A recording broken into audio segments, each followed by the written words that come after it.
Esta es una edición más de 7 días, este espacio de información, de análisis también, fundamentalmente de trabajos informativos que compañeras y compañeros de Sin embargo MX y de Sin embargo al aire elaboramos día con día, semana con semana para usted y que, por supuesto, son trabajos que tienen que ver con asuntos de interés público. Quédese con nosotros en este día porque hay información de enorme relevancia. Gracias, Obed, por la compañía y en la presentación de esta información.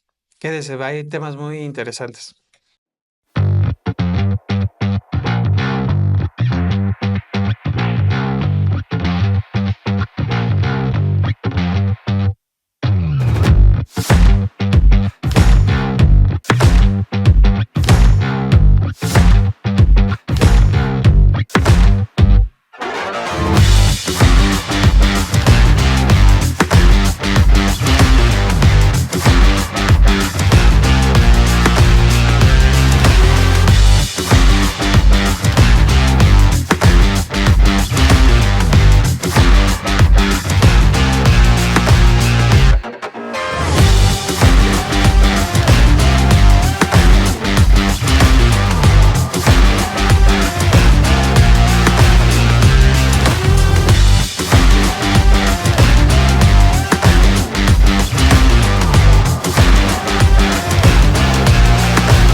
El rancho Izaguirre, localizado en Teuchitlán, hace 6 meses, ahora estalló en un asunto nacional.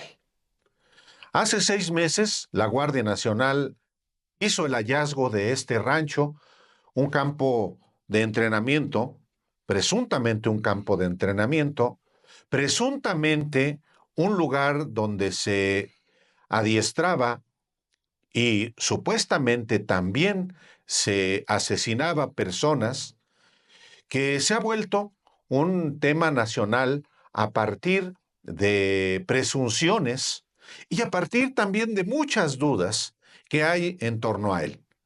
Por supuesto, sin embargo, hemos investigado este tema y un trabajo que le presentamos el día de hoy en 7 días, en este espacio donde presentamos el resultado de los trabajos de investigación de las compañeras y compañeros de Sin embargo, también nos ocupamos de ello. Obed,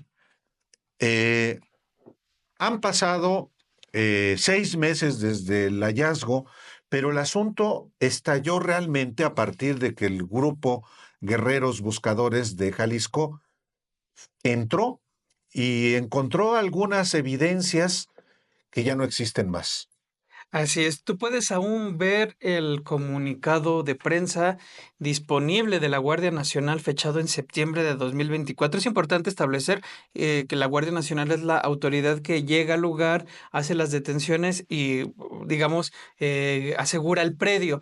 Ellos ya no quedan en resguardo de él, sino que pues, al no tener competencias investigadoras lo pasan a la fiscalía y dicen que al presumir que no había ningún tipo de indicio de delito federal es que queda ya, digamos, bajo manos de la Fiscalía de Jalisco, que, pues así como lo recibió, parece que pues, no hizo nada. No, no solamente no hizo nada, Hasta le robaron.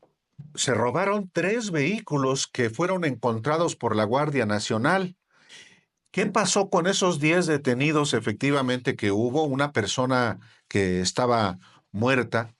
¿Qué pasó también con todas las evidencias que debieron haberse recopilado y con todos los estudios que debieron haberse hecho por parte de la Fiscalía Estatal?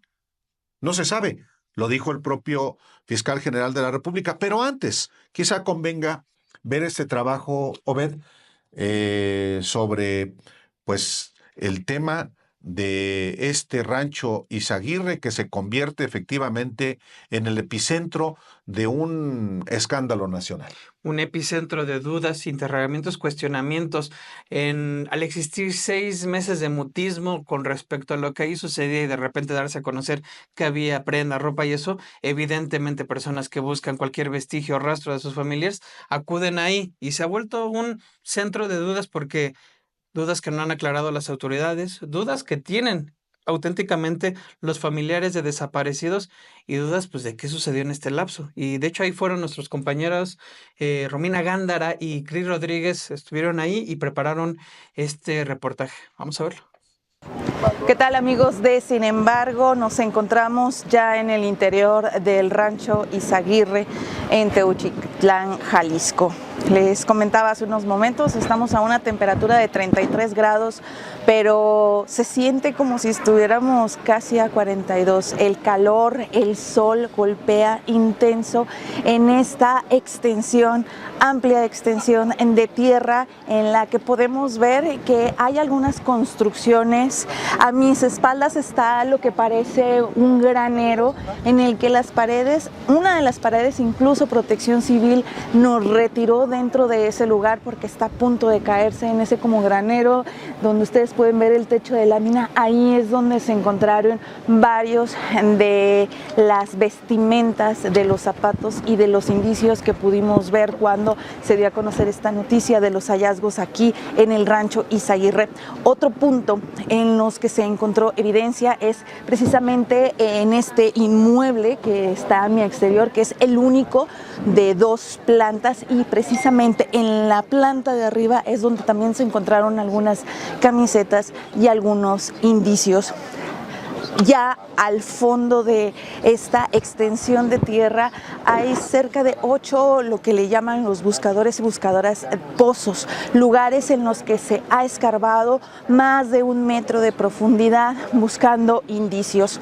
De acuerdo con lo que nos comentaba Raúl Servín, que es del colectivo Guerreros de Jalisco, quienes hicieron los hallazgos en este lugar, nos explicaba un poco de los puntos claves al inicio en esta zona. Les comentaba donde principalmente se encontraron la mayoría de los restos. Sin embargo, por lo que nos comentan, también hay otros puntos importantes que han sido catalogados como claves en este lugar, que basta decir que está tapizado de esas banderitas amarillas y rojas, donde se encontraron evidencias que evidentemente, vaya la redundancia, no están ya en estos momentos. Fueron retiradas las evidencias por parte de las autoridades. Y bueno, pues en esta otra parte, a mis espaldas, donde podemos ver que la extensión es más de 1 kilómetro de fondo, es en lo que nos mencionan, donde se han encontrado diversos puntos, y lo que nos dicen los colectivos, que incluso han encontrado restos presumiblemente humanos incinerados. Aquí a mi exterior, donde pueden ver unos montículos de tierra, hay un rectángulo con una profundidad de unos más de 50 centímetros, en los que nos indicaron que ahí es parte donde se encontraron restos humanos calcinados, de acuerdo, y no lo digo yo, lo dicen los colectivos. Raúl Servín nos explicaba. Y también, bueno, nosotros no podemos confirmar exactamente, porque son las pruebas periciales las que tienen que confirmar lo que realmente ocurría aquí, pero los testimonios señalan que este era un campo de adiestramiento. Es importante destacar adiestramiento, y también los colectivos están pidiendo que se investigue y se analice a profundidad aquella zona donde están unas llantas blancas, porque han recibido información que ahí también pudiera haber personas o encontrar restos. Y también en esta otra parte donde están las palmeras y donde están unos troncos cortados mencionan por parte de los testimonios que esta también era una de las partes en las que recibían el adiestramiento más duro, los dejaban en horas al sol. El sol no es bondadoso en este lugar, pero bueno, pues vamos a continuación precisamente a ver parte de las entrevistas de algunos de los integrantes de los colectivos en este lugar, que desafortunadamente, en lo que corresponde a los colectivos, muestran un sentimiento de dolor, mucha incertidumbre por lo que realmente ocurrió aquí, muchas exigencias de respuestas claras al gobierno de Jalisco, a las autoridades en general, y también pues una decepción porque pues ya no se les va a permitir participar en el procesamiento de esta escena. Vamos a escuchar parte de estas entrevistas. ¿De dónde vienes? Somos una bola de Guadalajara. ¿A quién buscas? Yo busco a mi esposo. Hace 6 años, 15 días. ¿Qué le han dicho las autoridades, señora, desde que no usted hay informó? autoridades que dé la cara. No hay nadie que te diga. Sí, dame un segundo, deja tomar. No hay nadie que te diga qué ha pasado con todo esto. ¿Esperaban alguna autoridad estatal o federal? Según eso iba a venir de México una persona de... ¿Permiso? Y nadie llegó. Cuidado atrás. Como siempre. Cuidado, Somos burla de esta sociedad, de este pinche gobierno. Que entre más. Aquí cerca hay otro lugar donde hay desapariciones y es lo mismo. Y yo esperaba ver a esa persona para darle de mi mano ese documento. Pero como no le importamos, me lo voy a tener que volver a llevar. ¿Cómo desapareció su esposo? Se lo llevan de mi casa. ¿Hace cuánto y cuál es su nombre? Se llama Juan José Ramos. Hace 6 años, 20 días se lo llevaron. Señora, ¿qué piensa de que hubo una invitación a medios de comunicación a un lugar que pues, aún falta por investigarse? Esto nada más lo hacen para hacer un teatro. ¿Por qué no nos dejan entrar? Que cada quien vea con sus ojos lo que está dentro. ¿Por qué no los dejan entrar? Porque hay cámaras, ¿verdad? Porque sobre una cámara nadie va a mentir. Pero todo está bien manipulado. Todo lo que hay adentro está manipulado. ¿Qué fue lo que ustedes encontraron aquí cuando llegaron? Había muchos zapatos, mucha ropa, muchas mochilas. Había de todo. Y ahora no hay nada. Entre esas mochilas y zapatos puede encontrar alguna pertenencia que pareciera de su esposo. Había un ojo piteado. Que eso es lo que me hizo venir aquí, pero yo no sé. Señora, ¿cuál es su sentir en este momento? Mucho coraje, mucha impotencia. Mucho dolor porque ya estamos cansados. Ya no queremos más lugares como esto, pero no nos voltea a ver el gobierno, no nos voltea a ver la sociedad, no nos voltean a ver nadie, solamente las que pasamos por esto. Y si pudiera usted darle un mensaje al gobierno para que haga algo al respecto, ¿cuál sería? Que dé la cara, que traiga al responsable cuando se abrió este lugar y que nos dé una respuesta por qué no continuó ese operativo de ver qué había aquí. Porque hasta ahora que terminó su sexenio ya resulta todo esto. Señora, ¿qué piensa de las políticas que anunció la presidenta Sheinbaum para priorizar la búsqueda de personas desaparecidas? No puedo opinar de eso, lo único que sé es que hay una ley de desaparecidos y muchos la desconocen. Y esa ley está basada en todo lo que nosotros necesitamos. Y nadie la conoce, nadie la lee. ¿Por qué? Porque sabe que tenemos muchos derechos y no los quieren hacer cumplir. Entre ellos no tienen que revictimizarnos, donde siempre dicen que todos los desaparecidos han sido delincuentes. Los desaparecidos no se juzgan, se buscan, y si algo tienen que deber a la sociedad, que sean detenidos. ¿Qué le piden las autoridades, señora? Ya no sé qué pedirle, ya estoy cansada. Y mi hijo se llama Kevin René de Anda Camacho. ¿Desde cuándo estás aquí? Desapareció el 23 de julio de 2023. Se lo llevó Se lo llevó un grupo delictivo, pues, supuestamente, pues yo creo que es del crimen organizado, porque eran varias personas. ¿Él estaba buscando trabajo? ¿Cómo Acompaña a un amigo a esa plaza y lo raro que el amigo resulta el día siguiente y mi hijo ya no resulta. El amigo ya no nos dice nada, que está amenazado, que está amedrentado y ya sabe lo que conlleva eso. De tal manera que nos quedamos sin información. ¿Usted desde cuándo vino aquí al rancho Izaguirre? Es mi primera vez que vengo invitado por un colectivo y pues gracias a Dios nos invitaron, aquí estamos. Yo creo que es una manera de también caer en la verdad. Venir, ojalá nos den el acceso. ¿No les permitieron el acceso? No han permitido, no sé si a usted la prensa les van a dar también acceso, no sé. Dijeron que no, pero ojalá, a todos nos den el acceso. ¿Por qué no reconoció alguna pues prenda? Es que, sí, algo parecido. ¿Cómo? Pues, hay muchas prendas las que exhibieron en galería. Hay una playera que más o menos creo que se parece a la de mi hijo. Igual, no puede ser, ¿verdad? Pero, pues que mejor estar aquí y cerciorarte. Estar aquí y ver qué pasó. Sacar la verdad. Si viene el fiscal, que tal cual, acabo de ser fiscal del sexenio pasado también, es el mismo fiscal. Él sabe la verdad de aquí, porque hubo una investigación aquí, cuando estaba el otro gobierno. Que nos dé la cara, que nos dé información y que dé información a Lemus. Que yo creo que el gobernador ya debe saber la información tal cual es. ¿Qué sintió cuando Lo que queremos es la verdad, queremos justicia, queremos que nos apoyen, que nos ayuden, que para eso están. Son las autoridades las que nos representan. Y no somos representados realmente.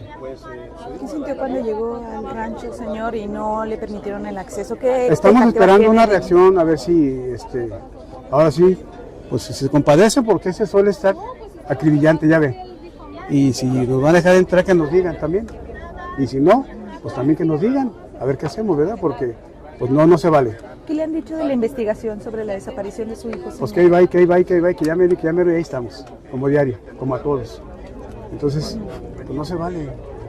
Nomás que hagan su trabajo cada quien en su rango, en su puesto y en su fiscalía que les corresponde, de acuerdo a cómo están trabajando.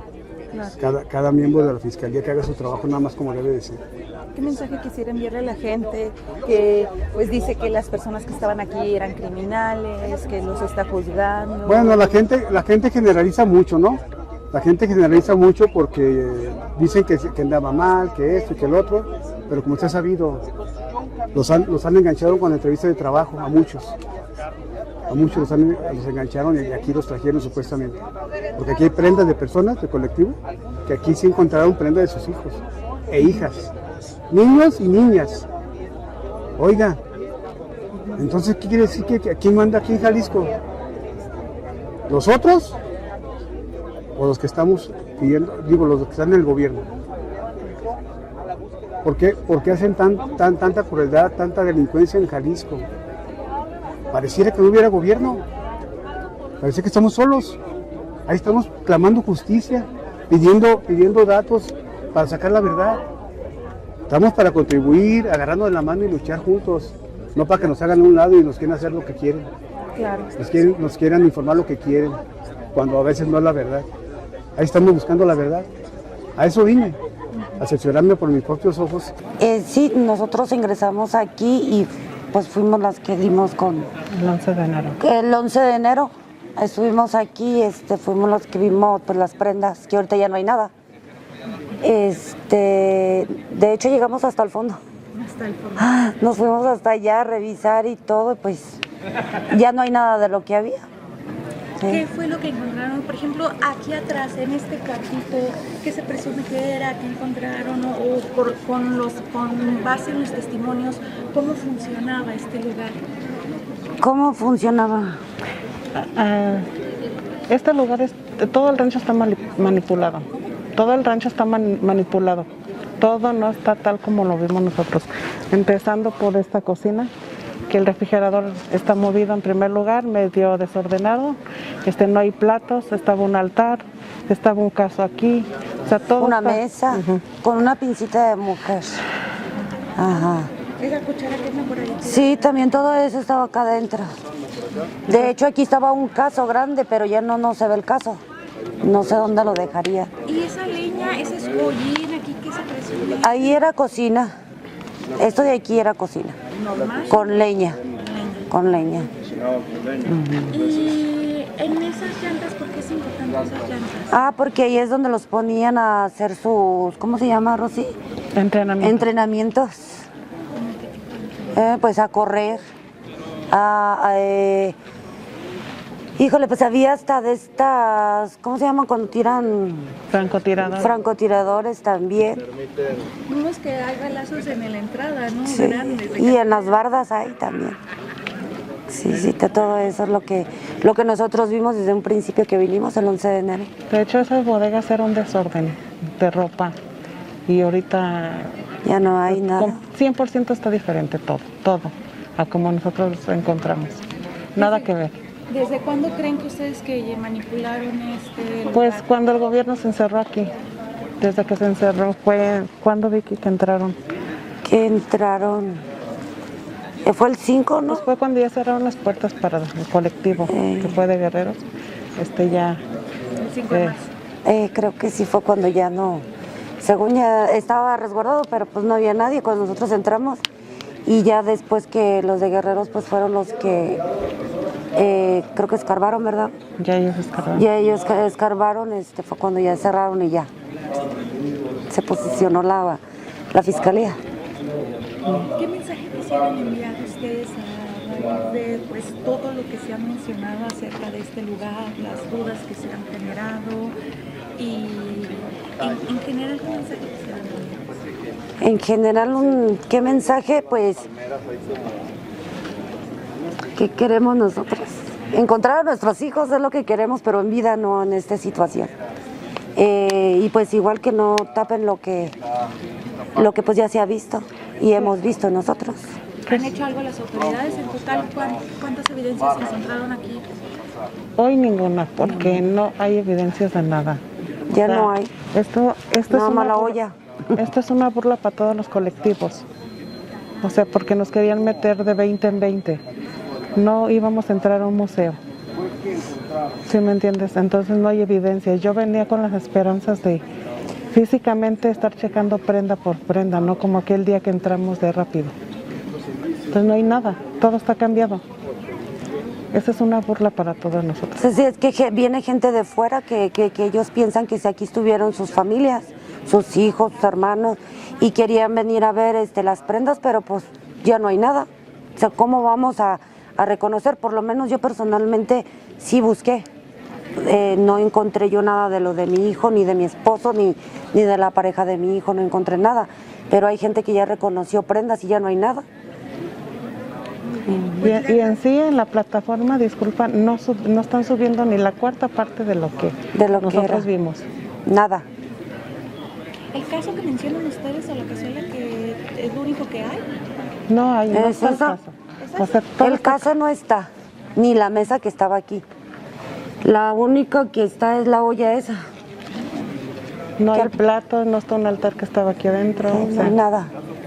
Los puntos importantes que yo les he estado mencionando cada rato, insistiendo, aquí al lado derecho tenemos unas llantas, que unas aquí luego enseguida otras atrás, entonces son puntos importantes para nosotros. Y adentro en la bodega donde estamos, exactamente donde está el adoquín, es muy mencionado, que desgraciadamente nos dan largas que ahorita no lo van a trabajar. Yo creo que hasta que ya acaben de procesar todo este terreno van a empezar como con allá adentro, pero lamentablemente no sabemos qué tiempo vayan a durar con esta forma de trabajar que llevan ellos. ¿Por qué lo importante es el adoquín? ¿Por qué ese punto es importante?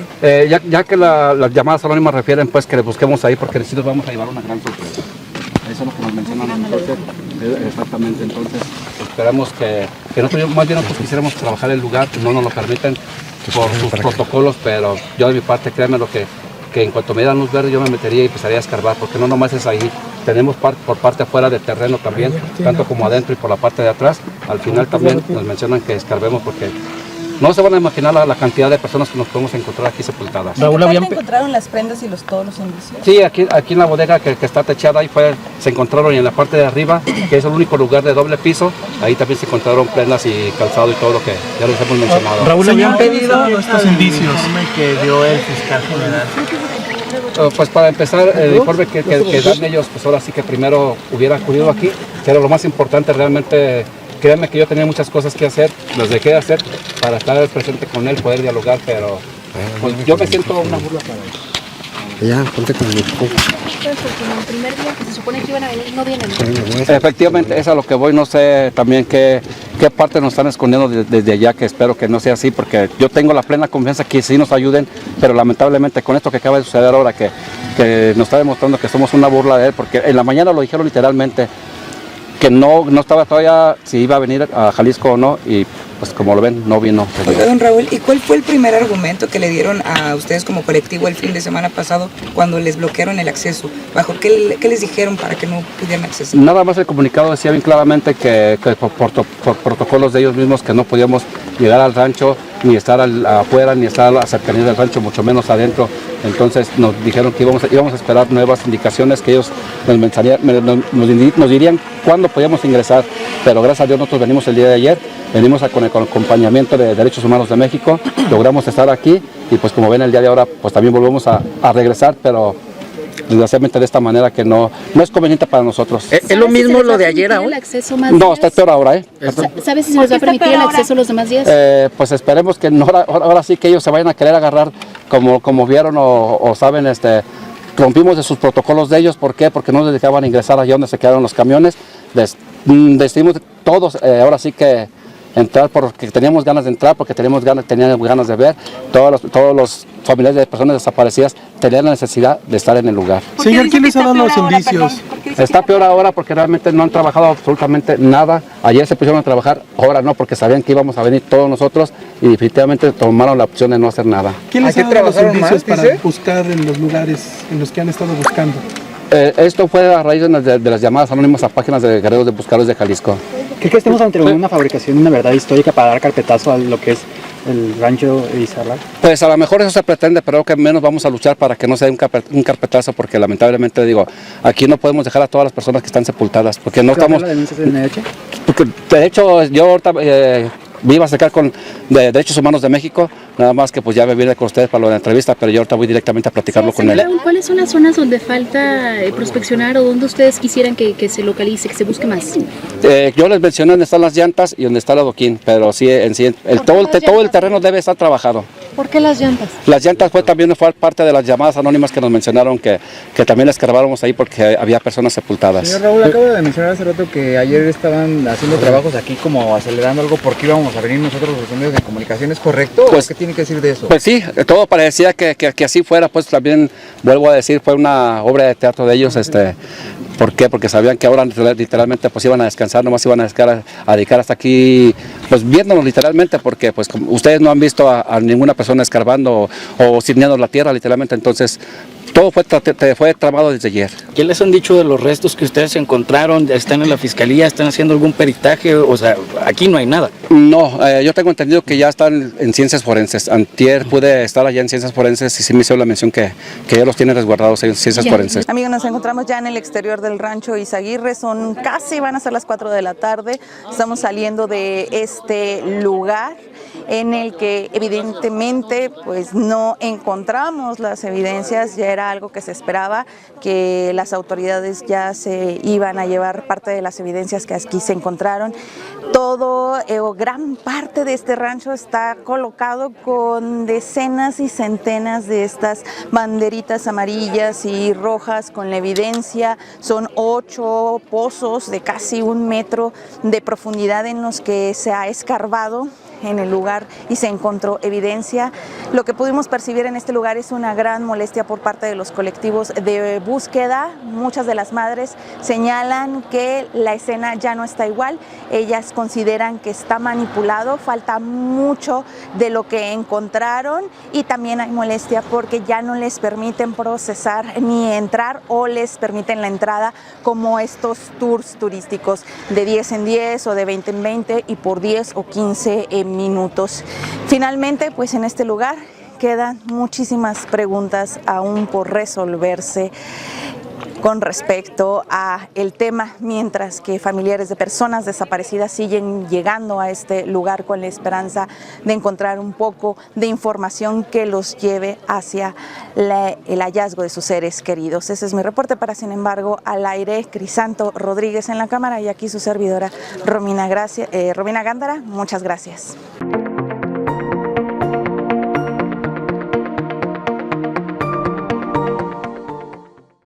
Uno de los temas que existe, al menos mayor certeza de lo que ocurría en este lugar del Rancho Izaguirre, localizado en el municipio de Teuchitlán, allá en Jalisco, era que se trataba de un centro de entrenamiento de cárteles.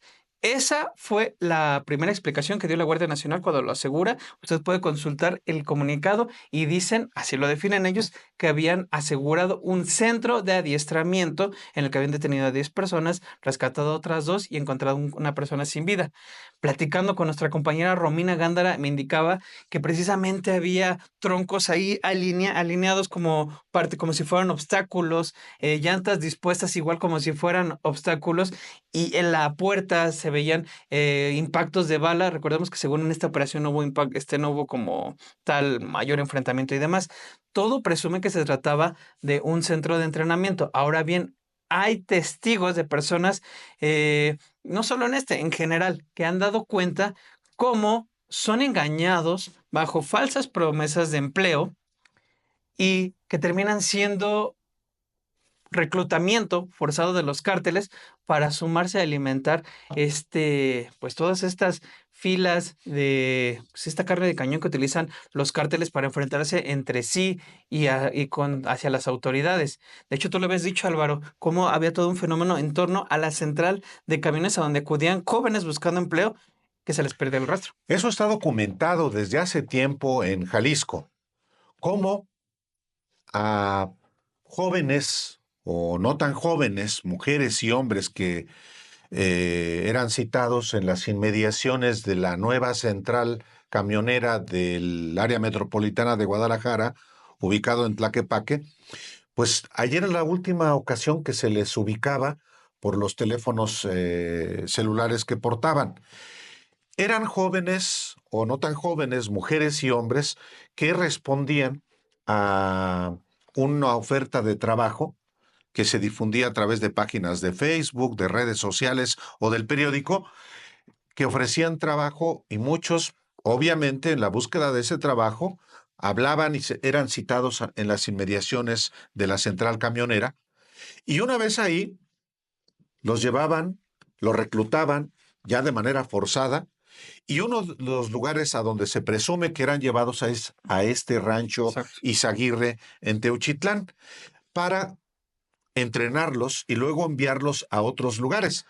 Esta es una de las hipótesis, y nuestra compañera Romina Gándara, pues detalla también en este trabajo cómo son enganchados estos jóvenes, no solamente de Jalisco, pero para concentrarnos solamente en el caso de Jalisco, y cómo eran llevados a este rancho en una investigación todavía que deja efectivamente muchas dudas. Estamos hablando de un asunto que todavía no está debidamente esclarecido, pero que este trabajo también tiene el propósito de informarle a usted de más detalle al respecto. Así es, no está esclarecido totalmente qué sucede en Izaguirre. Lo que sí es una certeza y se sabe y está documentado, como lo dice Álvaro, es el reclutamiento forzado, volantes, anuncios en periódico, hasta ofertas laborales en redes sociales. Hay diversificación, se han ido especializando los cárteles, y precisamente sobre esto habla este reportaje de nuestra compañera Romina Gándara. Yo pensé que ya estaba muerta, pero hágase cuenta que todo revivió. Incluso yo, pero solo reviví para volver a morir.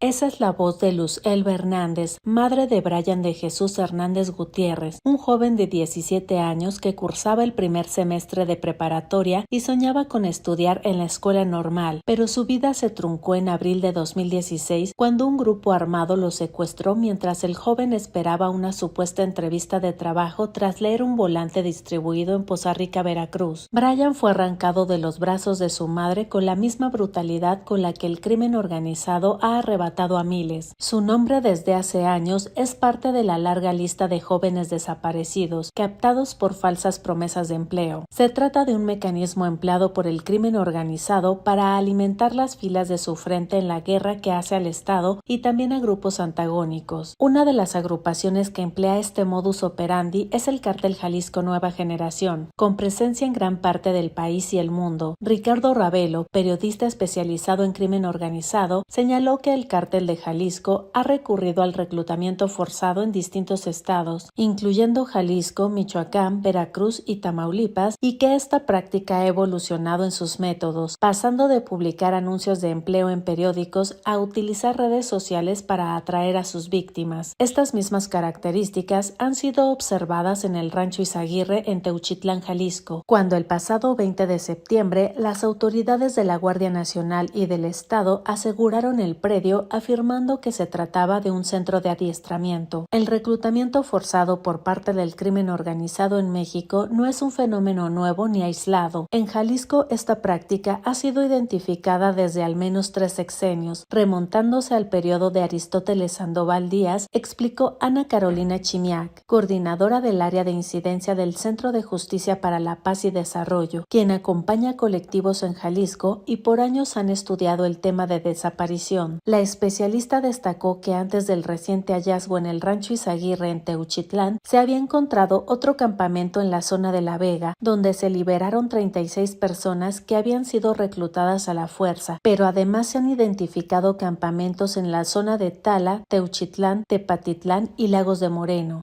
Tanto a nivel nacional como en el estado de Jalisco no es una situación nueva y tampoco ha sido una situación aislada. Ha sucedido a lo largo de los por lo menos 3 sexenios, partiendo por ejemplo en Jalisco del sexenio de Aristóteles Sandoval Díaz, donde se han podido encontrar por ejemplo los campamentos de trabajo forzado, de entrenamiento, donde ya también se ha detectado el modus operandi con las ofertas de trabajo difundidas en redes sociales, en aquel momento principalmente para labores de seguridad, de guardaespaldas, de escoltas. Sin embargo, ahora también distintas ofertas se han ampliado.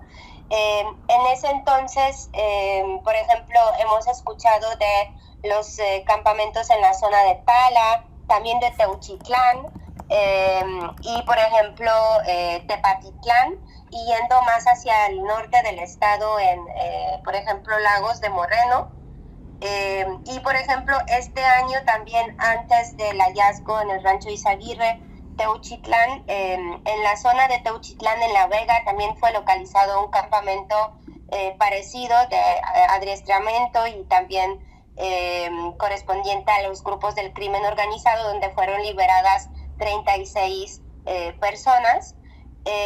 Y como decía, estas prácticas persisten a pesar de cambio de administraciones y se han extendido también, hablando de Jalisco, a las zonas colindantes, por ejemplo, con Colima, con Michoacán, lo que nos han denunciado las familias, o incluso en las zonas colindantes con Nayarit, pero también sabemos que se han detectado este tipo de lugares, por ejemplo, en estado de Veracruz o por ejemplo, Tamaulipas. Lo que también podríamos señalar que pues estamos hablando de tanto los campamentos, pero también, por ejemplo, las casas de seguridad, donde se han encontrado personas reclutadas por el cártel para realizar ciertas labores, o por ejemplo para los llamados narcolaboratorios y las tareas referentes a la producción de drogas sintéticas, y de las ofertas laborales que han trascendido más recientemente también han sido labores, por ejemplo, para choferes, albañiles, por ejemplo, para la construcción de casas o de pintar las casas. Siguen también persistiendo las labores en materia de seguridad, o por ejemplo las encuestas, quienes realizan las encuestas telefónicas y tal cual, personas a cargo de operadoras telefónicas. Y en Jalisco en lo particular, a pesar de que en 2017 fue por primera vez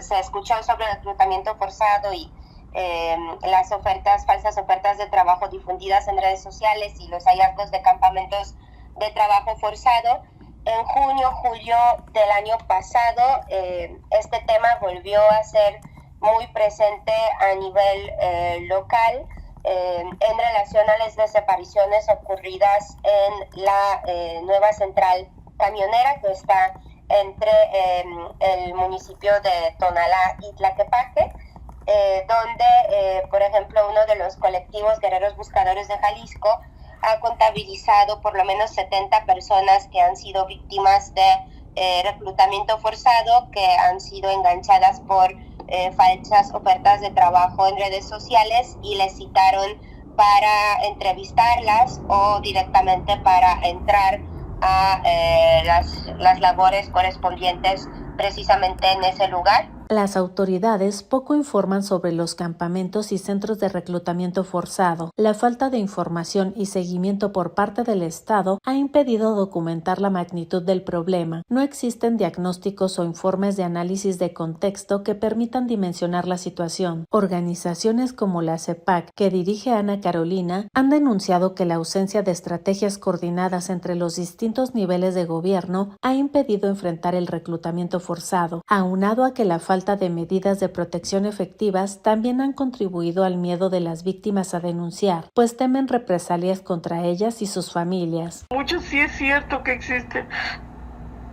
porque a mí me pasó. Y que sí es cierto que sí existen las desapariciones por propuesta de trabajo. Claro. Sí existen porque en algún momento ellos lo han negado, han dicho que no existen, pero sí existen porque a mí me pasó.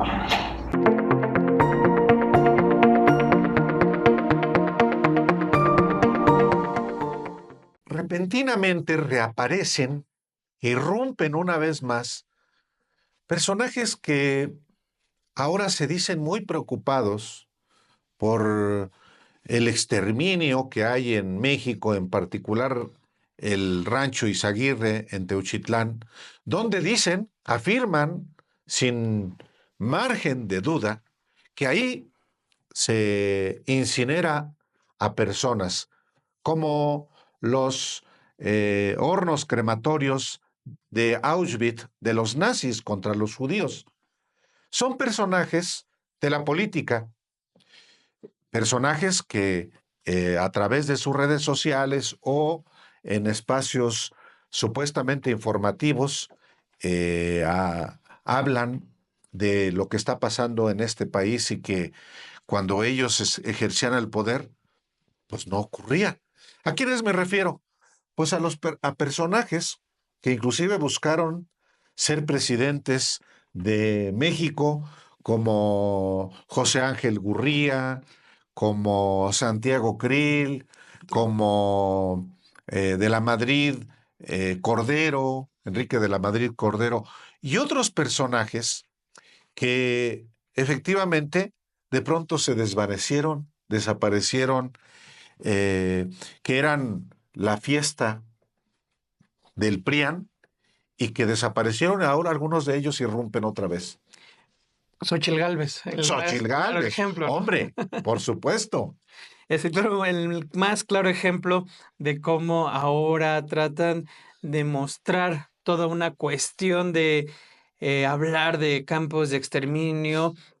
Y digo hablar porque eso no está demostrado aún, están unas investigaciones en curso, dar golpes al pecho de todo lo que está ocurriendo ahorita, cuando ciertamente es una problemática que viene tiempo atrás. Ustedes lo comentaban ayer precisamente los periodistas con esto que ocurrió en Coahuila, en el gobierno de Humberto Moreira, hermano de Rubén Moreira, uno de estos comentadores asiduos en estos espacios opositores independientes, ¿no? Que se manejan así. Ciertamente es una cuestión que por años se rehusaron a ver y que ahora quieren ver, pero no por cuestiones humanitarias o de genuina preocupación. O de sensibilidad social, ¿no? Exacto, no, es politiquería, prácticamente lo que han recurrido. Esos son los que salen, porque también recordemos que hace un año, Álvaro, había otros personajes que querían ser presidenciables y que ahora están a salto de mata, dígase Silvano Aureoles o Francisco García Cabeza de Vaca. Tal cual, dos ejemplos de dos fugitivos actualmente y que buscaban ser candidatos a la presidencia de la República. En fin, ¿quiénes son estos personajes que en efecto hoy se muestran muy sensibles ante el tema de los desaparecidos, que efectivamente Es un problema real, no solamente en Jalisco, sino en todo el país, aunque Jalisco ocupa el primer lugar, lamentablemente, en desaparecidos. Pues son estos personajes de los que justamente habla este reporte. Vamos a verlo.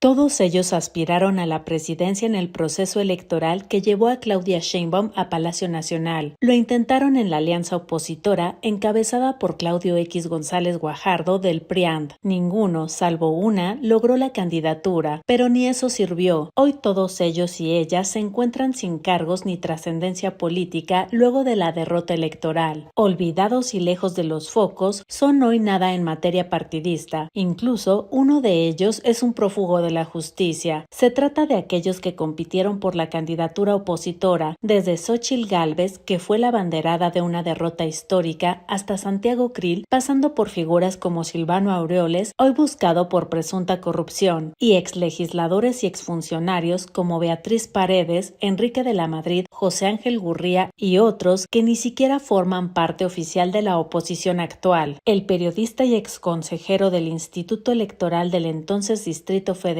Eduardo R. Hushim, señaló que hay una oposición desaparecida en un momento en donde urge tener una que esté a la altura de la situación. Yo veo, o más bien no veo a la oposición, está casi desaparecida políticamente, y yo creo que buena parte de esta situación que pienso que no es buena para el país, y no es buena para el país esta debilidad de la oposición, porque enfrente tiene a un gobierno fuerte, y un gobierno fuerte necesita una oposición fuerte también, y cuando digo fuerte no necesariamente me refiero a una oposición con una actitud como la que ha adoptado en esta parte del inicial del sexenio, que es de la negatividad como discurso, como práctica. Esta tendencia de la oposición a inconformarse con todo, a rechazar todo, e incluso a emprender campañas negativas y hasta injuriosas, yo creo que es incorrecto. Y es incorrecto no porque critique desde luego al gobierno, mal haría en no hacerlo, pero es obvio que para la mayor parte del electorado, el gobierno, en este caso la presidenta Claudia Sheinbaum, está trabajando bien, está afrontando problemas como el que representa Donald Trump de una manera patriótica y exitosa. Entonces, en esta situación, una oposición que se empecina en decir que todo está mal, que el país está cayendo, que no quiere reconocer a veces ni siquiera el éxito que ha tenido la gestión de Sheinbaum ante este personaje tan singular, negativamente singular, que se llama Donald Trump. Bueno, si no se reconoce ni siquiera eso, cuando la mayor parte del electorado evidentemente está acompañando a la presidenta y la apoya, como lo reflejan todas las encuestas, pues es una oposición que no tiene mucho futuro.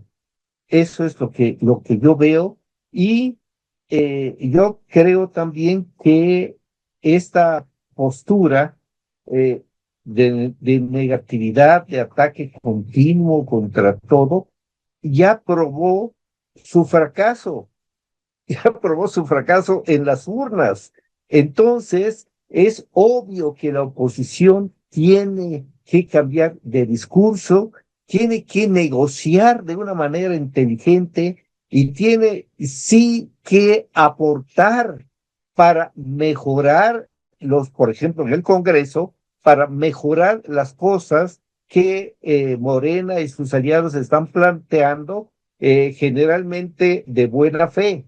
Entonces, Pero claro, todo es mejorable y ahí es donde haya o debería hallar su ventana de oportunidad la oposición. Además, el exconsejero electoral señala que los partidos que se sumaron en 2024 y hoy reniegan entre sí, PAN, PRI y PRD, ya se dieron cuenta que aliarse incidió en una suerte de desvanecimiento de cada organización. A continuación, un repaso de quienes aspiraron a encabezar la alianza opositora en las urnas en 2024 y acabaron convertidos en anécdota, sin cargos ni influencia política social. Silvano Aureoles se trata del exaspirante con peor presente de todos, ya que ahora mismo es prófugo de la ley. Aureoles es buscado por las autoridades federales por presunta corrupción durante su mandato al frente de la gubernatura de Michoacán con el Partido de la Revolución Democrática, mientras que 4 de sus más cercanos colaboradores ya han sido detenidos y están siendo procesados. Xóchitl Gálvez fue la abanderada de la alianza PRIAN en las elecciones del 2024. La derrota de ambos fue contundente. No solo fue la presidencia por un margen para Morena más amplio de incluso que en 2018, sino que el partido oficialista obtuvo la mayoría calificada en el Congreso. En redes sociales, Gálvez ya ni siquiera se reconoce como política e incluso ha renegado de los partidos que le dieron la candidatura. Santiago Krill: si Gálvez es insistente en redes sociales, el exaspirante presidencial Santiago Krill ni siquiera usa ese espacio para mantenerse activo en la discusión. Su último mensaje es del 14 de octubre, 2 semanas después de la llegada de la presidenta Claudia Sheinbaum a la presidencia. Krill, que recientemente fue diputado, no participó en las últimas elecciones y ahora mismo no cuenta con ningún cargo. Beatriz Paredes: la priista fue la última rival de Xóchitl Gálvez rumbo a la candidatura de Va por México. Aunque las preferencias de Claudio X González y de quienes lo apoyaban se inclinaron desde un principio con la exjefa delegacional de la Miguel Hidalgo en la Ciudad de México. Desde entonces, Paredes volvió a sus labores en el Senado, donde tuvo un escaño entre 2018 y 2024. En agosto pasado, ante la inminente llegada de la nueva legislatura, ya con amplias mayorías morenistas, Paredes también salió de la escena pública y se quedó sin ningún cargo. Sus mensajes en redes sociales se dedican a dar pésames a amigos, expolíticos y otras figuras. Enrique de la Madrid: en diciembre, hace unos meses apenas, el hijo del expresidente renunció al PRI para buscar mejores horizontes. El ahora independiente agradeció a la bancada tricolor por darle la oportunidad de servir a México, luego de fungir como secretario de Estado, legislador y otros sectores de la academia y el sector privado en los últimos años. Se le ha visto con Ricardo Salinas Pliego en reuniones públicas de expolíticos. José Ángel Gurría, hoy en día es presidente de la organización francesa Foro de París sobre la Paz y codirige otra, el Foro de Información y Democracia. Ildefonso Guajardo, hoy en día se dedica a comentar la actualidad política del país, sobre todo a partir de las amenazas de Trump en sus redes sociales y en diversos medios de comunicación y programas de YouTube de derecha. No tiene un cargo oficial.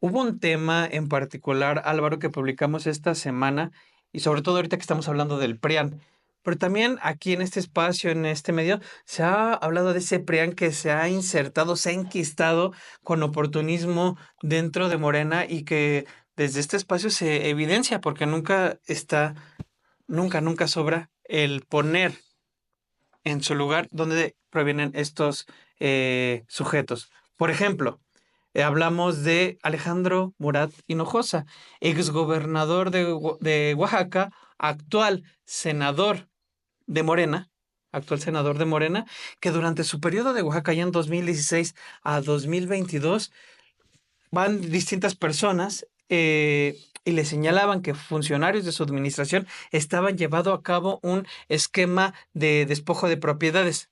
¿Sabes qué pasó? Es muy fácil adivinarlo. Nada. No, sí pasó algo, además de nada. Lo que pasó es que Alejandro Murat se afilió a Morena, se convirtió en senador de Morena y a pesar de que, por ejemplo, además de ser gobernador, fue director del ISSSTE, pues está muy campante. Es un reportaje que publicamos en Sin embargo MX justamente sobre cómo, siendo gobernador de Oaxaca Alejandro Murat, miles de personas perdieron sus propiedades. Es un reportaje que le presentamos también aquí en 7 días, que es muy importante que se conozca de manera amplia, porque, pues sí, los conversos como Alejandro Murat tienen también expedientes ocultos. Totalmente, y es importante siempre tenerlo presente y sobre todo ver cómo es la manera en la que hacen caso omiso ante casos como estos de despojo que evidentemente afectan a las familias, a las personas, a cualquiera. Vayamos a ver este reportaje de nuestra compañera Dulce Olvera. El entonces gobernador priista de Oaxaca, Alejandro Murat Hinojosa, hoy militante de Morena, tuvo acceso a documentos que señalaban a funcionarios públicos de su administración de despojo de propiedades con el apoyo de jueces de distrito. Como gobernador, Murat se comprometió a que se investigaría y habría sanciones, pero solo nos tomó el pelo, compartieron los hermanos Gómez con Sati, 3 de las miles de víctimas de esta red. De marzo de 2021 a julio de 2022, los últimos 2 años del gobierno de Murat Hinojosa, se acumularon 1,467 carpetas de investigación por despojo de propiedades en Oaxaca, de acuerdo con el entonces subsecretario de Seguridad Federal, Ricardo Mejía. En una entidad donde este delito se ha acelerado en el marco de la gentrificación del centro histórico y la zona de playas, el 14% de estos casos está relacionado con notarios públicos que avalan documentos falsos. Uno de los involucrados, señalan los hermanos, es Jorge Alberto Melo Gómez, notario público 135, actualmente residiendo en Italia. La Fiscalía de Oaxaca, bajo la gestión del fiscal Bernardo Rodríguez, no ha solicitado su extradición pese a las carpetas de investigación existentes, pero en esta red de despojos también participan funcionarios del Registro Civil, del Registro de la Propiedad y del Instituto Catastral de Oaxaca, así como jueces de distrito. Este febrero, un periodista le recordó el caso a la presidenta Claudia Sheinbaum y le dejó unos documentos sobre el caso de un despojo de 5 hectáreas en Tlacolula, Oaxaca. Le das el caso aquí a Adriana para que podamos revisarlo, respondió la presidenta. Los hermanos Gómez con Sati hicieron lo propio con el entonces gobernador Murat sobre su caso que inició en 2020. Los documentos le mostraron que la red de despojo había alterado desde el registro civil y el registro público de la propiedad estatal las identidades de los hermanos para apoderarse de sus propiedades en el centro histórico de Oaxaca. Tuvimos oportunidad en finales del sexenio de la administración pasada de exponérselo con prueba en mano al entonces gobernador y ahora senador. En esa reunión, el entonces gobernador, viéndonos a la cara y enfrente de todo su gabinete, afirmó que la persona que había falsificado esos documentos desde el registro civil, es decir, sus servidores públicos, tenían que estar en la cárcel, que no era posible una bajeza de ese tamaño.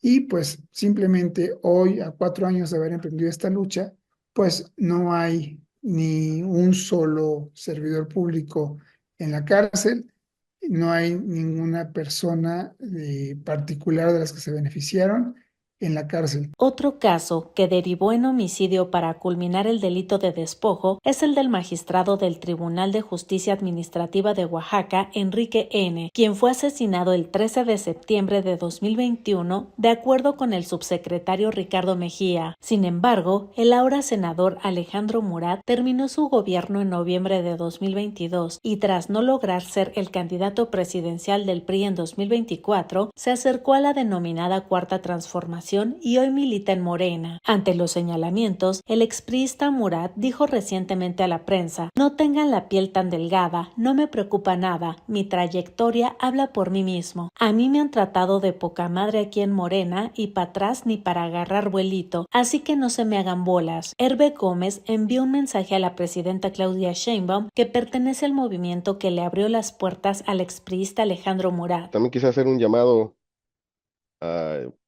a la presidenta, ¿no? A la presidenta Claudia Sheinbaum, que voltee a ver qué es lo que está sucediendo en el sur, que voltee a ver qué es lo que hicieron estos personajes y que repiense quiénes son los que están integrando su equipo. Porque ese tipo de personajes realmente no pueden, no pueden seguir viviendo de la impunidad y del pueblo que gobernaron.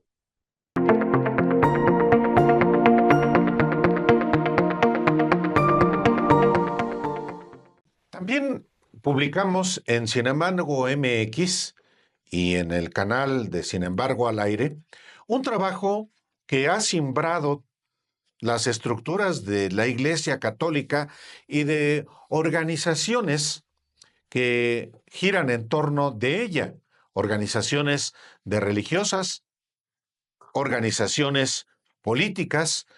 ¿Y de qué se trata?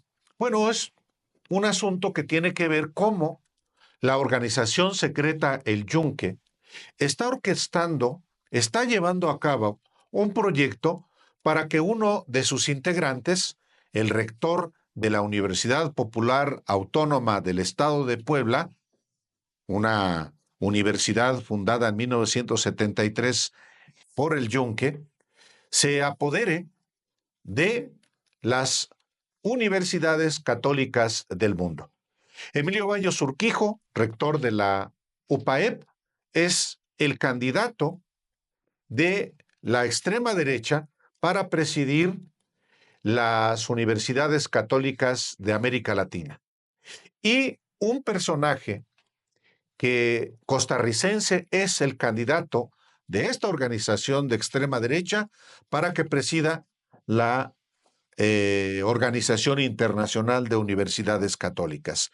En un reportaje publicado bajo mi firma en Sin embargo, se presentan las evidencias de esta trama que, por supuesto, contradice la teología progresista que ha impulsado el Papa Francisco, que aprovechando que está convaleciente y que se aproxima el fin de su pontificado, pues está esta organización secreta operando, fíjese qué delicado, a través de quien encabeza un organismo del propio Vaticano, la Secretaría de la Pontificia Comisión para América Latina, que preside otro mexicano, Rodrigo Guerra López, viejo militante de El Yunque, y otros organismos como la Academia de Líderes Católicos, presidido por un italiano, que por cierto mandó una carta para exonerar a Rodrigo Guerra López de esta trama. Y este personaje que va a recibir el doctorado honoris causa en la UPAEP, me refiero al político italiano Rocco Buttiglione, dice que nada tiene que ver Rodrigo Guerra en esta trama, quizá porque quiere lavarle la cara, pero este hombre es un personaje que conoce perfectamente a los líderes de la organización del Yunque. Desde el 2008 ha participado en acciones de el Yunque con Guillermo Velasco Arzac, en aquel momento jefe general de la organización secreta, es consuegro de Francisco Javier Salazar Sáenz, cuyo seudónimo es Capablanca. Entonces, es un reportaje que le invitamos a usted a que lea, a que escuche, porque es muy curioso cómo en el momento en que está enfermo el Papa Francisco, pues hay este proyecto muy conservador, cuando el Papa Francisco ha buscado una teología progresista.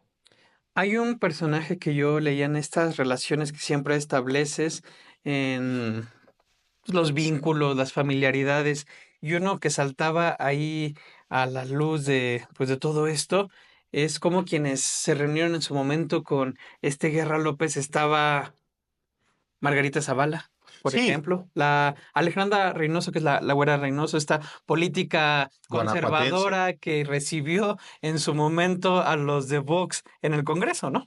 Sí, efectivamente. Por eso decía yo al principio que se trata de la UPAEP, se trata de la Academia de Líderes Políticos, se trata también de esta Pontificia Comisión para América Latina, se trata también de otras estructuras y de políticos en los que se reúnen y establecen nexos como los que tú has mencionado. Dice Rocco Buttiglione que la Academia de Líderes Políticos trabaja con todas las organizaciones de diferentes signos, inclusive en algún momento ha sido tachada de izquierdista. No es cierto. Trabajan con políticos de derecha o de extrema derecha como Margarita Zavala, efectivamente, como la ex senadora Alejandra Reynoso, una yunquista también de Guanajuato, y que recibieron en el Senado a Santiago Abascal, el líder del partido de ultraderecha Vox de España. Entonces, vale la pena ver este trabajo porque todavía va a arrojar muchas consecuencias. Vamos a ver este reportaje de Álvaro Delgado.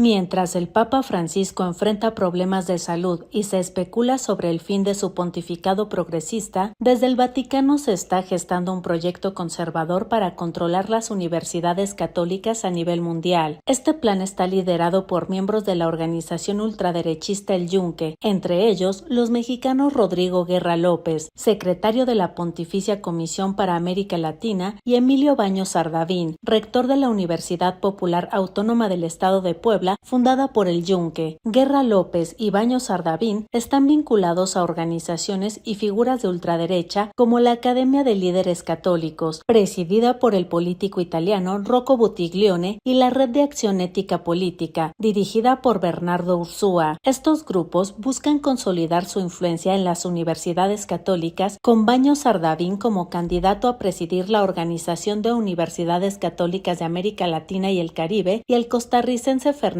Sánchez Campos como aspirante a la Federación Internacional de Universidades Católicas. El plan se definió en un encuentro internacional en Puebla en septiembre de 2023, donde Baños Ardavín, Sánchez Campos y Buttiglione dictaron ponencias magistrales. Bernardo Ardavín Migoni, jerarca de El Yunque y tío de Baños Ardavín, supervisó las negociaciones desde las sombras. Este proyecto busca expandir la influencia de El Yunque en la educación católica global, aprovechando las posiciones estratégicas de sus miembros en instituciones clave. Aunque Guerra López negó su participación en el proyecto y su pertenencia a El Yunque, su historial sugiere lo contrario. En 2021, comparó al presidente mexicano Andrés Manuel López Obrador con Jair Bolsonaro, calificándolos como hermanos gemelos en su neopopulismo. Además, organizó un Congreso Internacional de Políticos Católicos en 2024, financiado por la Pontificia Comisión para América Latina, al que solo invitó a figuras de derecha como Margarita Zavala y Bernardo Ursúa. Este proyecto conservador busca redefinir el rumbo de las universidades católicas, alejándolas del progresismo del Papa Francisco. Con Baños Ardavín y Sánchez Campos en posiciones clave, El Yunque y sus aliados podrían consolidar su control sobre la educación católica, lo que tendría repercusiones significativas en la teología y la política global de la Iglesia. Mientras tanto, las negociaciones de Guerra López contrastan con sus acciones pasadas, revelando una estrategia cuidadosamente orquestada para influir en el futuro de la Iglesia Católica.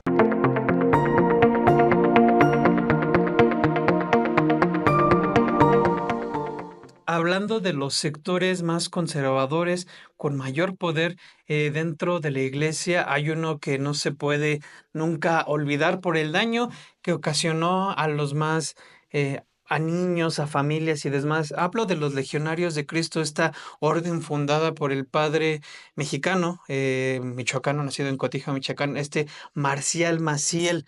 ¿Por qué traigo a colación este personaje fallecido en 2008, fallecido en medio de la impunidad total? Ahí nada más le dijeron que se retirara prácticamente a orar.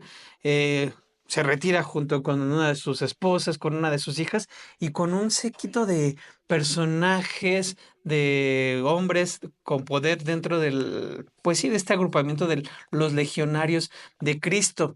Uno de ellos se llama Marcelino de Andrés Núñez, que fue su secretario personal y quien después empezó a dar pues estaba con presencia en las iglesias, estuvo en una escuela allá en España. Se dan cuenta, Dead Highland se llama esta serie de escuelas que pertenecen a los Legionarios de Cristo. Estuvo en una escuela, se enteran de que era alumno de Marcial Maciel, lo corren. Los papás piden que se reubique, más bien que lo saquen y demás. En vez de retirarlo, de evitar que tengan contacto con menores, lo reubican en una escuela que está en Madrid. Ahí, Álvaro, ha estallado un tema que difícilmente los legionarios parece que recurren y sistemáticamente actúan sobre que es complicidades, abuso sexual de menores. En este caso son 5 niñas de 6 años la edad, quienes acusan a este individuo de pues haber abusado de ellas. Ya todo el mundo se trata de desmarcar, activan un protocolo, pero pues creo que si tú te regresas tantito ves de dónde proviene todo esto. Es otro escándalo de los Legionarios de Cristo, en efecto, fundados por Marcial Maciel Degollado, nacido en Michoacán, y convertido en uno de los religiosos más poderosos política y económicamente dentro de la Iglesia Católica. La impunidad que la Iglesia Católica, los altos mandos de la Iglesia Católica, de manera particular Juan Pablo II y Ratzinger, le otorgaron a Marcial Maciel, solo condujo a conductas como esta. Literalmente, Marcial Maciel es padre, porque tiene hijos. Ese cura, fundador de los Legionarios de Cristo, generó escuela. Entonces, y la impunidad que generó esta escuela ha hecho que personajes que fueron allegados a él, como este sujeto que ha sido ya denunciado en España por abusar de niñas en un colegio privado en Madrid, el colegio El Encinar en Madrid, España, pues es consecuencia justamente de no actuar en contra de estos criminales. Y no tengas ninguna duda, Obed, y usted que nos escucha y que nos ve, lamentablemente vamos a seguir conociendo casos como este. Pero por lo pronto, le hemos documentado aquí, sin embargo, esta conducta criminal solapada por los jerarcas de la Iglesia Católica, una vez más contra niñas indefensas por parte de un miserable que fue discípulo en todos los órdenes de Marcial Maciel Degollado.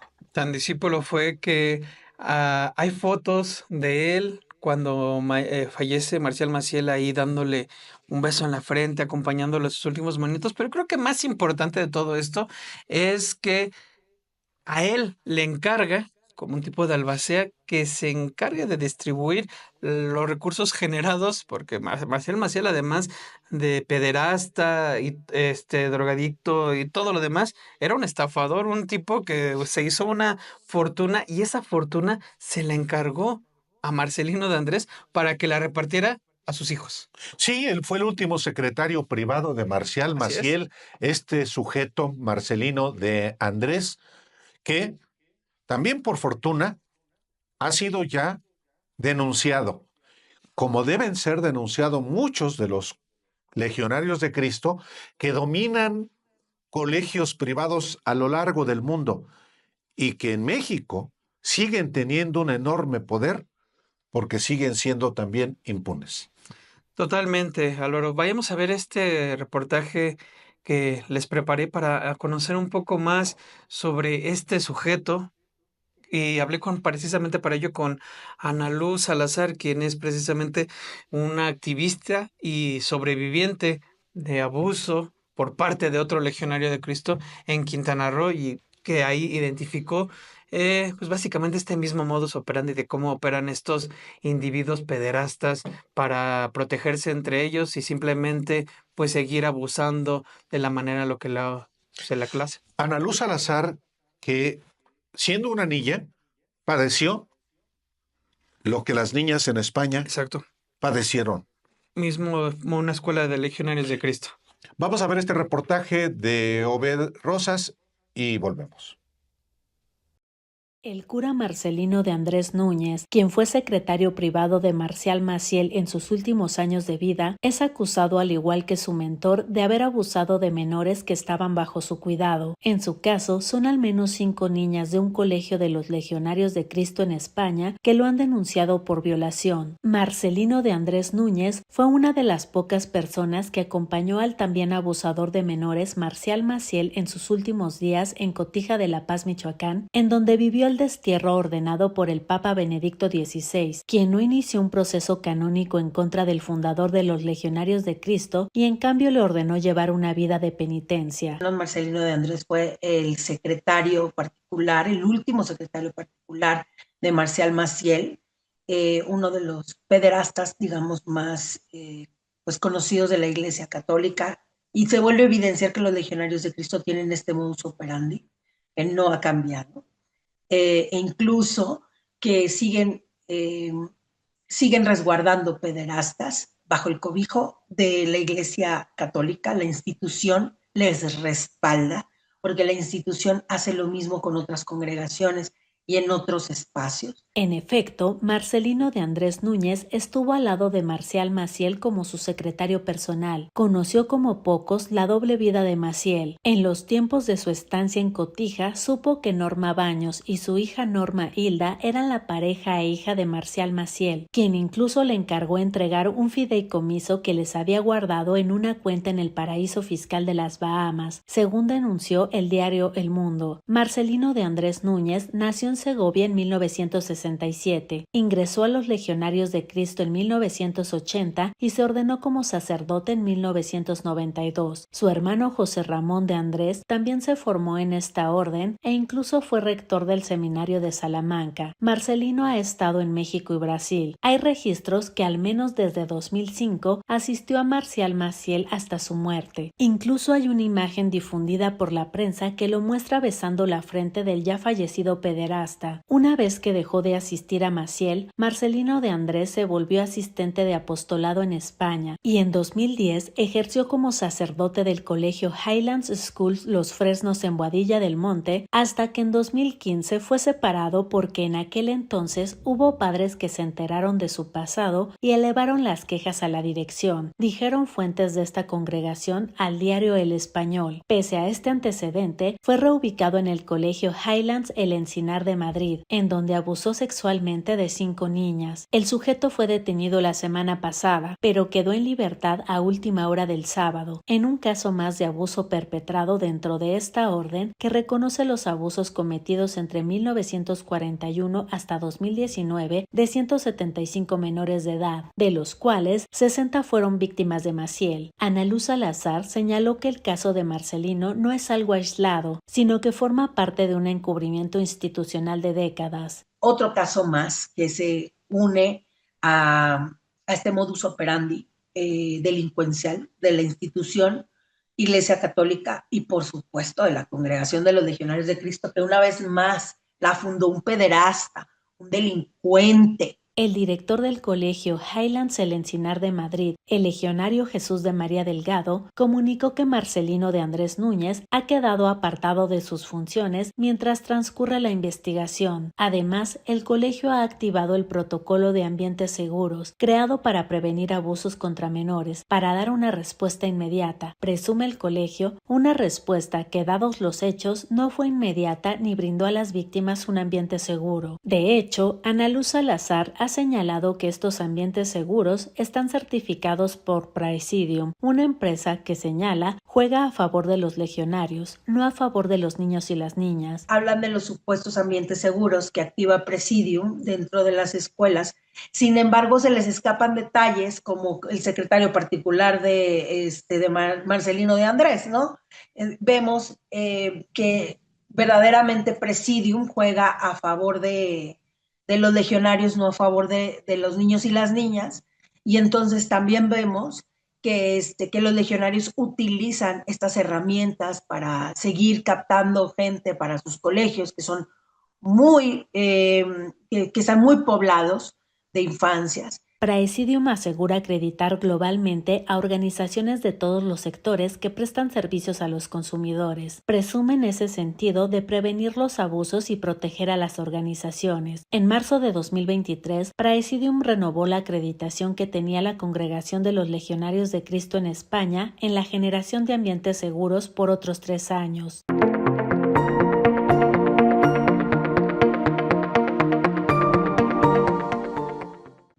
Otro trabajo que publicamos en Sin embargo MX esta semana, se lo pasamos a usted aquí en este 7 días, este programa semanal sobre los trabajos que publicamos, y es sobre también, Obed, cómo hay todavía, cómo proliferan en estados donde la derecha tiene un enorme poder y también donde no gobierna la derecha, pues acciones de los grupos conservadores en una batalla, dicen que es una batalla cultural contra la izquierda, prácticamente contra el demonio.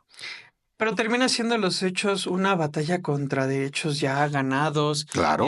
Sobre todo, por ejemplo, en el tema de Chihuahua, Querétaro, derechos que las mujeres han ganado para decidir sobre sus cuerpos. Y en la Ciudad de México, en verdad es increíble que una exposición levantara ámpulas del sector más conservador y por medio de recursos legales se suspendiera en la UNAM, que en teoría tendría que ser una casa donde pudieran tener lugar todo ese tipo de expresiones diversas. Sí, pero la derecha no descansa. No. Y con el poderío que tiene, no digo solamente político, sino económico y propagandístico, como también lo hemos presentado en 2 reportajes previos, los del proyecto de apoderarse de las universidades católicas del mundo y en el caso de la Legión de Cristo, pues aquí también se evidencia cómo hay una red para ir en contra de las libertades. Sí, ciertamente será poco lo que se puede encontrar porque es tanto el esparcimiento que ha tenido de su batalla cultural, lo que sea que signifique eso de la derecha, que incluso y lo vemos ya impregnado en discursos de medios y demás que saben ahí darle este giro para no exponer lo que es. Realmente es ir en contra de derechos ganados. En Chihuahua y Guanajuato, por ejemplo, negado sistemáticamente el derecho a la interrupción del embarazo. O sea, sí, nada raro.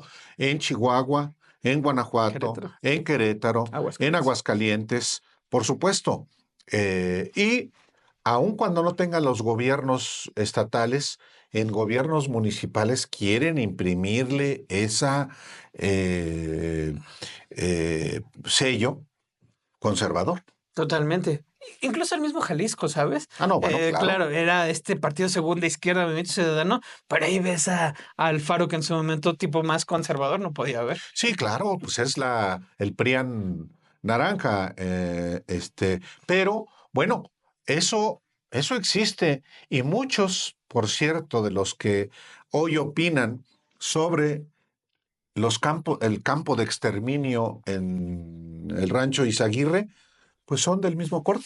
Exacto, de este mismo corte. Vayamos a ver esta investigación, este reportaje que preparó nuestra compañera Nancy Gómez. En los últimos meses, diferentes situaciones en el país han mostrado cómo el discurso de ultraderecha, enaltecido dentro y fuera de México por personajes como Donald Trump, Elon Musk, Javier Milei y Eduardo Verástegui, ha avanzado en detrimento de derechos y luchas que se han ido consagrando con los años. Por ejemplo, en el marco del 8 de marzo, Día Internacional de las Mujeres, el periódico Noticias de Querétaro publicó una ilustración del caricaturista Gilberto Méndez Salinas titulada 8 de marzo no feminazis, que mezclaba el símbolo de la lucha feminista con una esvástica nazi y la señal de prohibido. Dicha publicación ocasionó indignación dentro del movimiento feminista e incluso fue condenado por Citlali Hernández, secretaria federal de las mujeres, quien calificó a la ilustración como un elemento ofensivo que promueve la intolerancia hacia el movimiento y estigmatiza la legítima lucha feminista. Sin embargo, esto no es un hecho aislado. activistas aseguran que la ultraderecha utiliza argumentos contra ciertas comunidades históricamente vulneradas como las mujeres, las comunidades LGBTI+, las personas migrantes, personas indígenas, personas con discapacidad, infancias y adolescencias, como chivos expiatorios para promover discursos de odio. Sobre esto, Ninde Molre, abogada feminista e integrante de Abortistas MX, explicó que personajes como Trump, Milei o Verástegui facilitan un ambiente aceptable e incluso aplaudible para personas con pensamientos ultraconservadores. Pero también hay que pensar que, bueno, no, estos movimientos de ultraderecha no nacen con ellos, sino que ya se vienen gestando en la sociedad y de repente tienen ciertos líderes que hacen que pues lleguen a posiciones de poder o que sus discursos se escuchen más, ¿no? Entonces creo que hay que recordar que México pues tenemos una tradición realmente conservadora, o sea, los grupos del Yunque pues siempre han estado ahí, ¿no? A veces mucho más públicos que en otros, pero están ahí, ¿no? Y lo que hacen estos personajes es, digamos, crear un ambiente en el que ahora es aceptable e incluso aplaudible ser una persona con pensamientos de ultraderecha, ¿no? Creo que vivimos una temporada, unas décadas, unos años en las cuales se condenaba más fácilmente este tipo de expresiones, pero la realidad es que lleguen personajes como ellos al poder, ¿no? Que por ejemplo, pensando en Trump, pues también en su equipo está Elon Musk, que pues es, o sea, que es el dueño de Twitter, ¿no? Y también, por ejemplo, sabemos que Mark Zuckerberg con Meta también, aunque públicamente no ha hecho las mismas declaraciones que Elon Musk, pero el hecho de que haya cambiado los términos de uso en las redes sociales, pues, ¿qué es lo que permite que tú te sientas seguro de poder salir públicamente en tu espacio familiar, en tu espacio laboral, en tu escuela, a decir este tipo de cosas, ¿no? Entonces, creo que, o sea, Trump como tal, no podemos decir es el responsable de todo el odio que está sucediendo, pero sin duda es estos personajes que nos deben de hacer mirar qué es lo que está pasando socialmente, ¿no? En ese mismo sentido se pronunció Jessica Marjane, abogada y consultora en igualdad y no discriminación, al decir que la extrema derecha se posiciona no solo en el discurso, sino con un proyecto de nación para instaurar dentro de la opinión pública pensamientos que buscan la anulación, obstaculización de derechos y hasta el exterminio de poblaciones.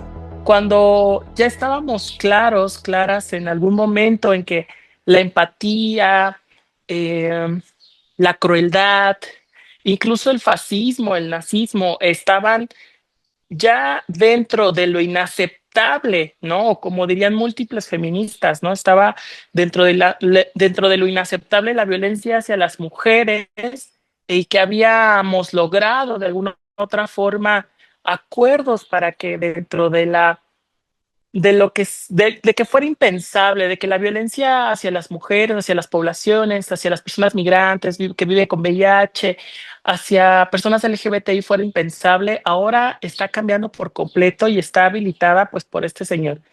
Esto es preocupante porque estamos viendo que también es un efecto que viene también desde Argentina con Milei, que hizo un recorte importante sobre todos los ministerios que tienen que ver con género, diversidades, y también en Italia, ¿no? Lo vemos con esta criminalización a personas trans. Esto está afectando a México. Lo que pasa en Argentina, lo que pasa en Italia, lo que pasa en Estados Unidos, está afectando a México porque se empiezan a habilitar diferentes discursos de odio que comienzan a posicionar que la violencia está permitida e incluso la incentivan para que pueda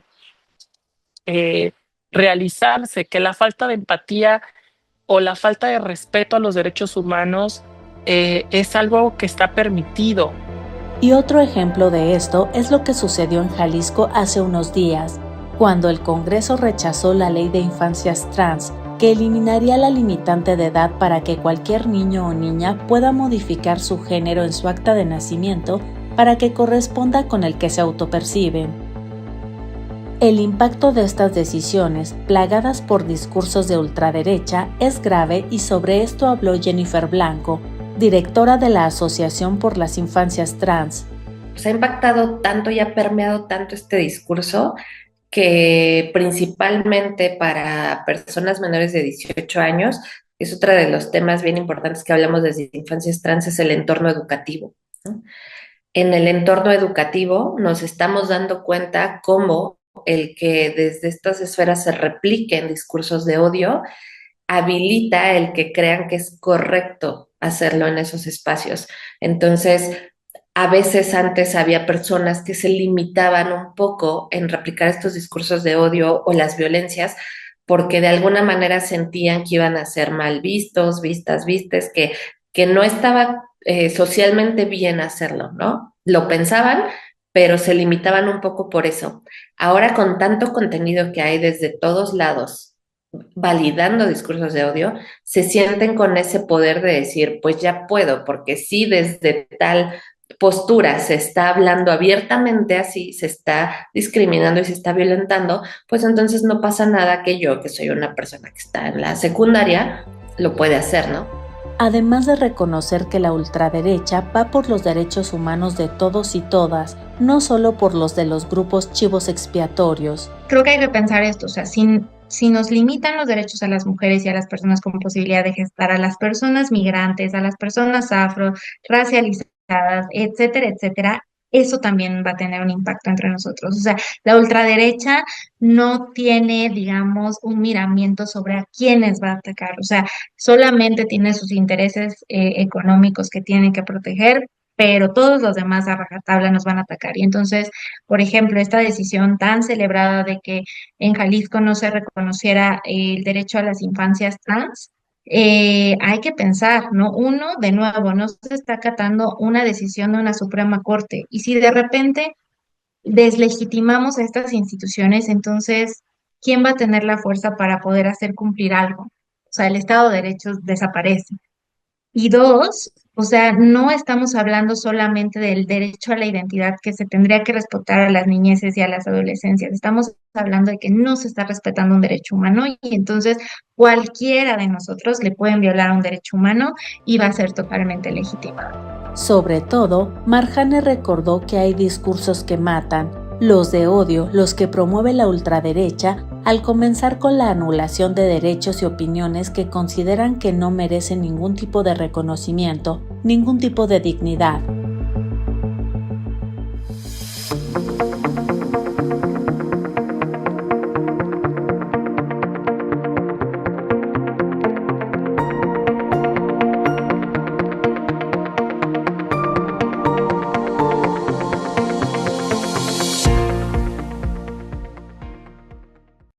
Pues bien, esto fue todo en este viernes 21 de marzo. Le agradecemos mucho el que nos acompañara a hacer este repaso de todas las investigaciones que usted ve publicadas en sinembargo.mx, en Sin embargo al aire, algunas de ellas en Estudio B, sobre qué es lo que se trabaja en esta unidad de investigación, temas que prácticamente son los que marcan la agenda.